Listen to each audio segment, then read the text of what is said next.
उनमें उत्तर प्रदेश में ज़्यादातर सीटें जिला पंचायत अध्यक्ष की भारतीय जनता पार्टी ने जीती थी, और जो न जीती थी उनमें एक एटा की थी। जो समाजवादी पार्टी ने बहुत कम सीटें 5 या 6 के लगभग जीती थी, उनमें एक एटा की भी आती है। तो क्या कारण रहा था जो एटा की जिला पंचायत अध्यक्ष की सीट पर भारतीय जनता पार्टी अपना कब्जा नहीं कर पाई? देखिए, एक मैं क्षेत्र में घूमा हूँ तो मैंने देखा है कि कुछ लोगों का आरोप ये है कि आप विधायक जब बने थे उसके बाद में और उससे पहले आपका थोड़ा लोगों से मेल मिलाप में कुछ अंतर आया है। आपने लोगों से ज़्यादा हर तरह के आदमी से संपर्क नहीं बना पाया क्या? देखिए, पहले जो आपके विपक्ष में जो लोग खड़े थे और प्रत्याशी है दूसरी पार्टी के, कि आपको क्या लगता है अब की बार वो ज़्यादा आपसे मजबूत हैं या फिर आप उनसे ज़्यादा मजबूत हुए पहले से? नहीं, जब दो नमस्कार दोस्तों, मैं विषम प्रताप, आप देख रहे हैं न्यूज़ 1824।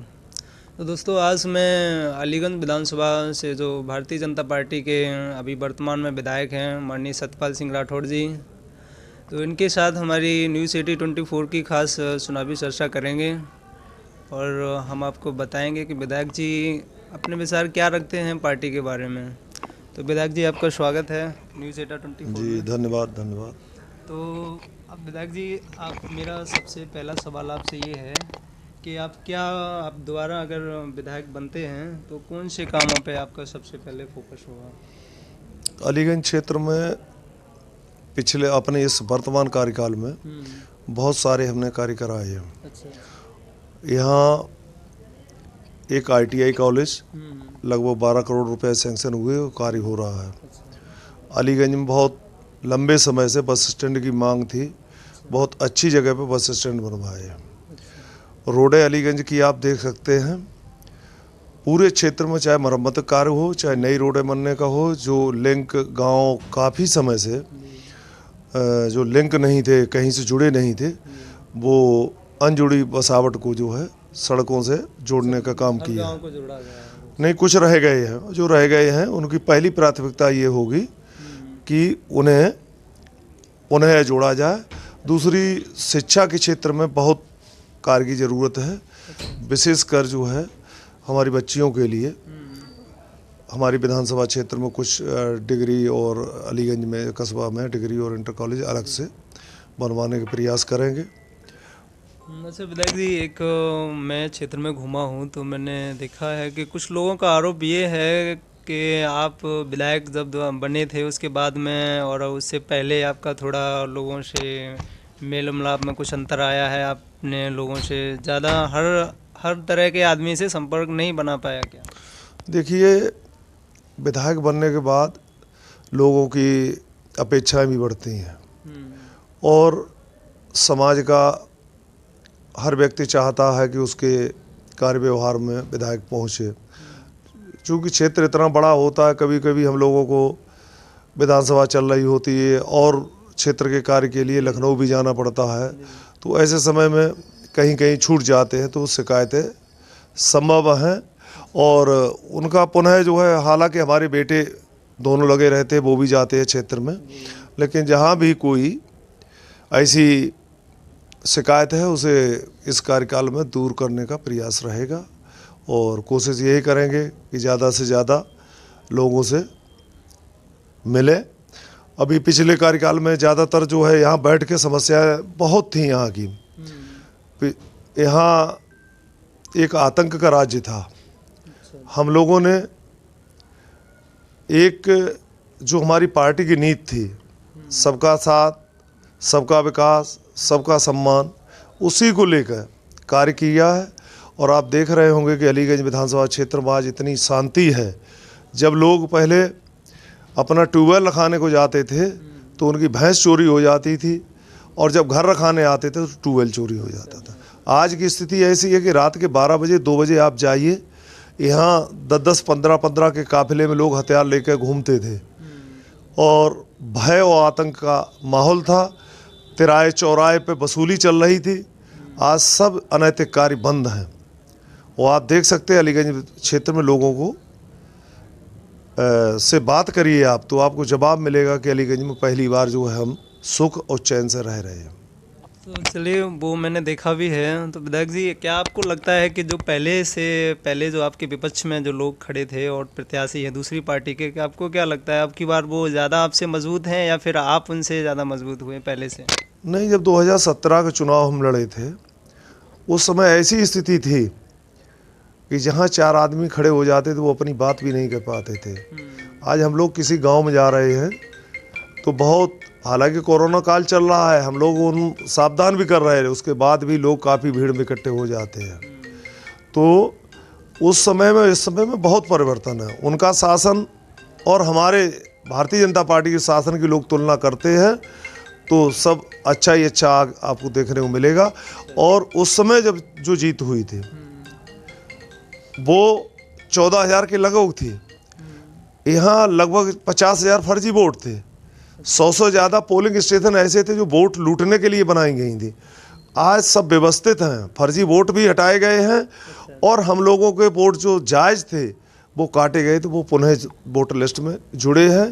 तो अब की बार जो है जनता की सहयोग से, हमारे लोग अपने पार्टी कार्यकर्ताओं के सहयोग से बहुत बड़े अंतर से जीत दर्ज होगी। और ये जीत बड़े अंतर से भी नहीं, ये प्रदेश में भी इसका जीत का स्थान रहेगा। सर विधायक जी, एक बात बताइए, कुछ लोग ये कहते हैं विपक्ष इसलिए मजबूत अपने आप को बता रहा है कि जो पिछले जो जिला पंचायत चुनाव जो हुए थे उनमें उत्तर प्रदेश में ज़्यादातर सीटें जिला पंचायत अध्यक्ष की भारतीय जनता पार्टी ने जीती थी और जो न जीती थी उनमें एक एटा की थी। जो समाजवादी पार्टी ने बहुत कम सीटें 5 या 6 के लगभग जीती थी, उनमें एक एटा की भी आती है। तो क्या कारण रहा था जो एटा की जिला पंचायत अध्यक्ष की सीट पर भारतीय जनता पार्टी अपना कब्जा नहीं कर पाई?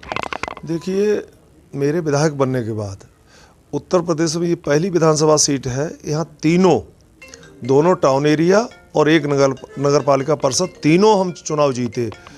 अलीगंज में ब्लॉक प्रमुख भी साक्य समाज से हैं। जिला पंचायत की बात करें हम तो चूंकि पार्टी की तरफ से दिशा निर्देश ऐसे थे कि विधायकों को पंचायत के चुनाव में प्रधानी के मामले में इंटरफियर नहीं करना। यहाँ पिछले जो समाजवादी पार्टी के जो नेतागण हैं उनकी कहीं न कहीं अधिकारियों में उन्होंने अपनी साठगांठ की, जिस चीज़ को हम लोग जान नहीं पाए। आप देखिए, मेरे विधानसभा के क्षेत्र के 4 जिला पंचायत के रिट पड़ी हुई हैं। हम लोग जो है चुनाव जीते हुए यहाँ पे, उन्होंने, जैसे अनिल पाल है, अनिल पाल के 15 बूथ काउंट तो हुए लेकिन फाइनल सीट में नहीं जुड़े। इसी तरीके से 4 रिट पड़ी हुई हैं। तो यहाँ कहीं न कहीं ARO और RO स्तर पर गड़बड़ी हुई। आपको पता होगा कि यहाँ एटा जनपद में तत्कालीन जो CDO RO थे उन्हें सस्पेंड किया गया, उनके खिलाफ जांच चल रही है। तत्कालीन जिलाधिकारी जो हमारी थे यहाँ पर वो नहीं थे, वो समझ नहीं पाए कि नीचे के लोगों ने एक सिस्टम में बड़े स्तर पर गड़बड़ी की। हम लोग जो चुनाव एटा में हारे थे वो सिस्टम की कमी से हारे थे और उसमें उनके खिलाफ भी कार्रवाई हुई है और कोर्ट में मामला चल रहा है। 1-2 महीने में रिजल्ट भी फाइनल होगा। हम लोग चुनाव जनता से नहीं हारे थे। दूसरी एक बात और रही कि हमारे अपने लोग टिकट न मिलने के कारण कई लोग जो है, चूँकि जिला पंचायत का चुनाव था, एक वार्ड में भारतीय जनता पार्टी के कार्यकर्ता ही 3-3, 4-4 लड़ गए, तो वोट का बंटवारा भी हुआ उसी कारण से। अच्छा, टिकट में देरी का भी मुख्य कारण था जो हार का कारण बना। तो विधायक जी, एक बात और बताइए, क्या आपको लगता है कि इस बार का चुनाव पहले से ज़्यादा मतलब सही रहेगा आपको? जो जैसे पहले जो जितनी परेशानियों का सामना करना पड़ा था, इस बार क्या आप आसानी से जीत दर्ज कर पाएंगे पहले से ज़्यादा? नहीं, चुनाव तो चुनाव है। चुनाव में हालांकि हम लोग बहुत बड़े अंतर से ये चुनाव में जीत दर्ज कराएंगे, लेकिन हमारे कार्यकर्ता और पार्टी के जो भी वरिष्ठ पदाधिकारी हैं, सारे लोग लगे हुए हैं। हम एक वोट पर एक घर जा कर के हम लोग कैंपिंग कर रहे हैं और ये चुनाव जो है बड़ी आसानी से, बहुत बड़े अंतर से अलीगंज विधानसभा हम लोग जीतेंगे। जैसे पहले बहुजन समाज पार्टी से पूर्व मंत्री अवधपाल सिंह यादव को टिकट दिया था, तो इस बार वो लोकसभा चुनाव से पहले 2019 से पहले ही आ गए थे भारतीय जनता पार्टी में। तो क्या लगता है इस बार आप यादव वोट बैंक में भाजपा सेन लगा पाएगी? देखिए, आपको 2014 में लोकसभा चुनाव हुए थे तो 67,000 वोट से ये विधानसभा लोकसभा चुनाव में हारी थे। उसके बाद 2017 में हम 14,000 वोट से जीते। फिर 2019 में गठबंधन जब हुआ है, उस गठबंधन में हम लोग जो है 46,000 वोट से इस विधानसभा सीट पर चुनाव जो है लीड। इस विधानसभा से भारतीय जनता पार्टी ने लीड ली सब जो दूसरे प्रत्याशी को मुकाबले। हाँ जी, इस विधानसभा क्षेत्र में दूसरे प्रत्याशी हम लोग गठबंधन के बाद 46,000 से लीड ली थी और गठबंधन के प्रत्याशी को केवल 70,000 की लगभग वोट मिला था। जी, तो क्या ये यादव वोट बैंक का आपके इस बार आपकी तरफ आ पाएगा? चौधरी अवधपाल सिंह जब से आए हैं भारतीय जनता पार्टी में, उनका कुछ फायदा मिलेगा? नहीं, वो भी हमारे सहयोग में हैं और भारतीय जनता पार्टी में हैं, तो वो भी ईमानदारी से साथ रहेंगे। उनके जो व्यक्तिगत उनके साथ लोग जुड़े हैं वो भी आज चुनाव में कैंपिंग कर रहे हैं। और ये चुनाव जो है, जब बीएसपी का वोट हम निकालते हैं तो बहुत बड़ा अंतर इस चुनाव में रहेगा। अच्छा, इस बार बसपा से जुनैद मियाँ जो हैं अलीगंज के ही रहने वाले हैं, उनको टिकट बताया जाता मिलेगा, तो क्या जो SC ST कार्ड जो कास्ट है उसमें क्या बीजेपी का कितना प्रभाव रहेगा? देखिए, ऐसी जो बीजेपी से जुड़ी वो बीजेपी के साथ रहेगी और बीजेपी की सरकार में सभी वर्ग के लोगों को कहीं न कहीं फ़ायदा मिला है, तो उसको लेकर लोग जो हैं साथ जुड़ रहे हैं। और इस चुनाव में हम मानते हैं कि हो सकता है मेरी जो है टक्कर बीएसपी से ही हो। अच्छा। जी, तो समाजवादी पार्टी के जो रामेश्वर सिंह यादव हैं वो टक्कर नहीं दे रहे हैं आपको? नहीं, टक्कर का तो पिछली याद है जब लोगों को आती हैं। उनको कहाँ पर छोड़ रहे हैं आप? वो तीसरे नंबर पर जाएंगे। अच्छा जी। अच्छा, एक बात बताओ, स्वामी प्रसाद मौर्य के समाजवादी पार्टी में जाने के बाद, भारतीय जनता पार्टी छोड़ने के बाद, क्या लगता है शाक्य मौर्य समाज आपको पूरा सहयोग करेगा या कुछ जाएगा? नहीं, बिल्कुल यहाँ करेगा। और आदरणीय स्वामी प्रसाद मौर्य जी हमारे सम्मानित नेता पहले थे और अब भी हमारे सम्मानित रहेंगे। कहीं भी चले जाएं उनका हम सम्मान करते रहेंगे व्यक्तिगत तौर पर। और शाक्य समाज का वोट भारतीय जनता पार्टी से जुड़ा हुआ है और वो हमारे साथ आगे जुड़ा रहेगा। बिल्कुल जुड़ा हुआ है। हमारे यहाँ क्षेत्रीय नेता डॉक्टर अशोक रतन साकी जी और हमारे आदरणीय डिप्टी CM साहब, सभी लोग जो हैं उनका प्रभाव रहेगा। हाँ, प्रभाव रहेगा यहाँ और वो लगे हुए। और साकी साहब व्यक्तिगत भी मेरे भी संबंध बहुत अच्छे हैं, तो ऐसा नहीं है कि साक्य समाज कहीं बिखर रहा है। साक्य समाज बड़े अच्छे बहुमत से भारतीय जनता पार्टी को ही सपोर्ट करेगा। जी, न्यूज़ 24 के माध्यम से आप अपने विधानसभा के लोगों को क्या संदेश देना चाहेंगे? विधानसभा क्षेत्र के लोगों को मेरा अपनी तरफ से यही संदेश है कि जो भी लोग हमारे हैं, पार्टी के कार्यकर्ता हैं, हमारे सहयोगी हैं, सभी से मेरा हाथ जोड़ कर निवेदन है कि अपने तन मन धन से हमारा सहयोग करें। जहाँ भी जो कमी रह गई हैं मेरे द्वारा उन्हें अगले इस कार्यकाल में पूरा करने की कोशिश करूँगा और उनके सदैव मान सम्मान के लिए हर जगह दिन रात उनकी सेवा में तत्पर रहूँगा। तो दोस्तों, आपने देखा है, हमने विधायक जी से बात की है, उन्होंने अपने विचार रखे हैं। तो आप आगे भी हम और लोगों से जो प्रत्याशी है उनसे बात करेंगे, उन लोगों की भी आप तक राय पहुंचाएंगे, उनसे चर्चा करेंगे। तब तक बने रहिएगा न्यूज़ 24 के साथ और चैनल को सब्सक्राइब ज़रूर कीजिएगा ताकि आगे भी और भी वीडियो आपको मिलते रहें। मैं विषम प्रताप, कैमरामैन सूरज सिंह के साथ, न्यूज़ 24।